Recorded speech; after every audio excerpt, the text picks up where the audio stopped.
All right. We are on the record next here for the 28th Circuit Court for Washington County's case of People of the State of Michigan versus Amber Michelle Nolf. This is case number 24-139. Big start here, folks. The charges are heavy concealing a death and delivering drugs. Both are serious felonies, and with the habitual offender tag, the sentencing could swing much harsher. Stick around, this is about to get intense. Zoom, he's an assistant attorney general. Miss Frick, I don't see any of the victims' family members here. They're not here, and you don't expect them to appear via Zoom. All right, Mr. Dolby, anything further? No, thank you, Your Honor. All right, Mr. Hartel, any amendments, corrections, or objections to make to the contents of the pre-sentence investigation? No, Your Honor. All right, thank you. Mr. Hartel, allocution. Thank you, Your Honor. Anytime there's a no contest, especially for civil liability, I'm a bit overly cautious to say too much about the underlying case. But what I will say is that I am proud of my client for what's occurred recently. She's been working with my office social worker, Mr. Brian Henniger. She has every desire for, when she is released, we realize that's almost certainly not going to be today. But when she is released, she does want to get into sober living. She does want to overcome some of the issues that she knows is a reason behind many of her convictions. In fact, we are consciously aware of the fact that she did receive a bond violation in this file due to those addictions. It's something that she said time to think about for quite some time now. She definitely doesn't want to see herself continuing to get back in these situations. And again, without going too much about the underlying case, she does miss her friend. And it's unfortunate that I know she's not the only one who's never going to see him again. And I'm in no way trying to take away from his family. But she is consciously aware of that. And that is something she has to live with for the remainder of her life as well. But ask the court to factor in that even though she doesn't have much credit on this file, she has been incarcerated for a decent chunk of time, minus the small amount of time bonded out. I want to say around a year. One of the reasons I bring that up is I know that post-arraignment, while serving a sentence, they don't get credit, but they're still in jail.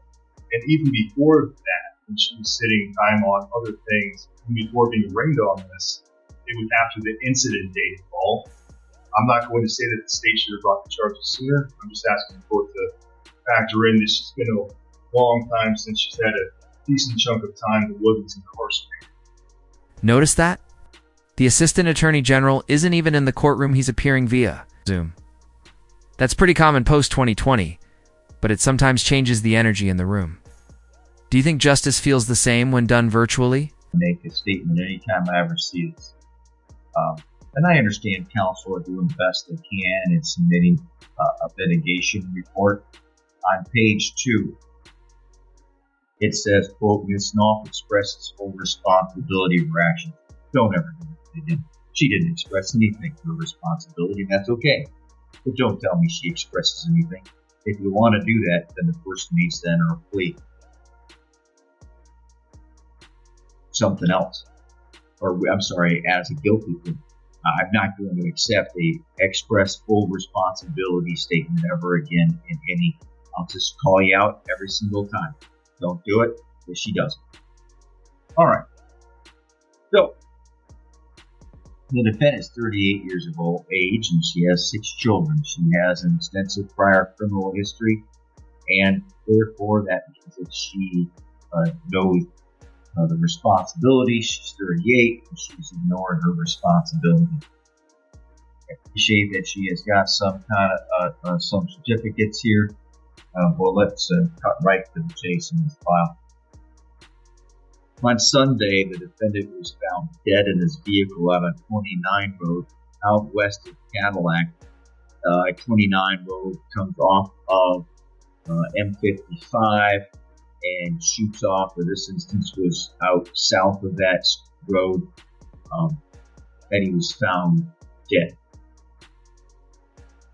And I'll note here that Miss Knopf contacted, according to the reports at the preliminary exam, contacted the defendant's wife because they've been looking for the victim, Pat, and contacted his wife Sherry, and even had the gall to say, "Did you ever find Pat?" quote unquote.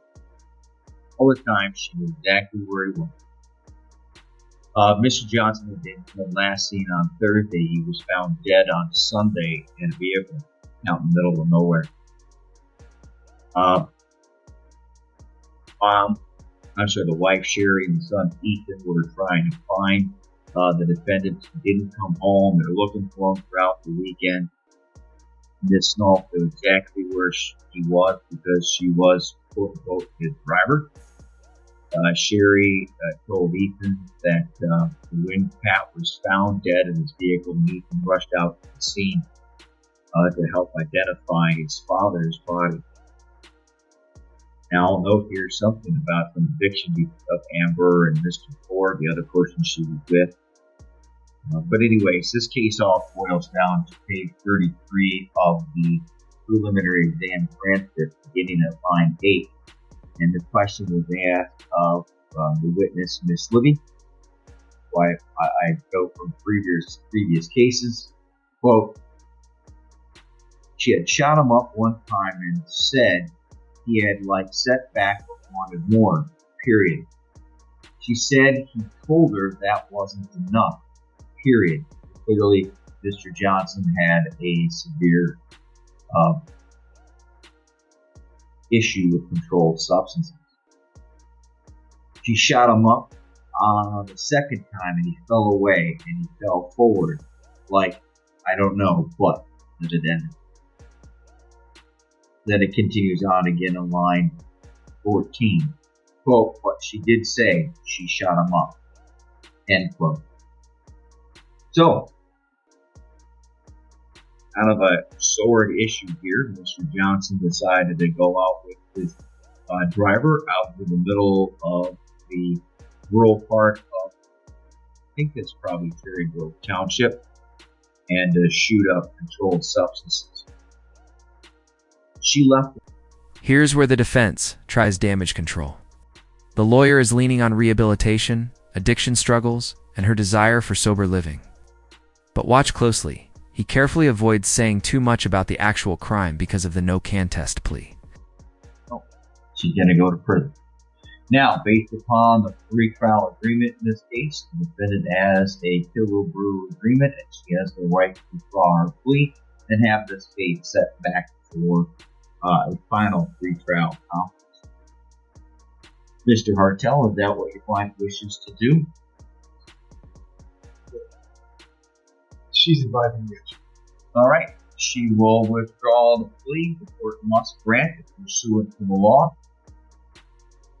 Pursuant to the pretrial agreement, the case will immediately be reset back on the court's final pretrial conference docket as soon as possible and will be scheduled for trial, and it will take precedence against any other trial. Thank you all very much. We are here. Honor, since this case is reset for pretrial, could you address bond? I believe she No, she's not going anywhere, Mr. Hartel. Whoa. Judge just called out the defense for overstating responsibility in the mitigation report. Translation: don't say your client accepts full responsibility unless they actually pled guilty. The judge isn't having a tanned. This is a critical credibility check.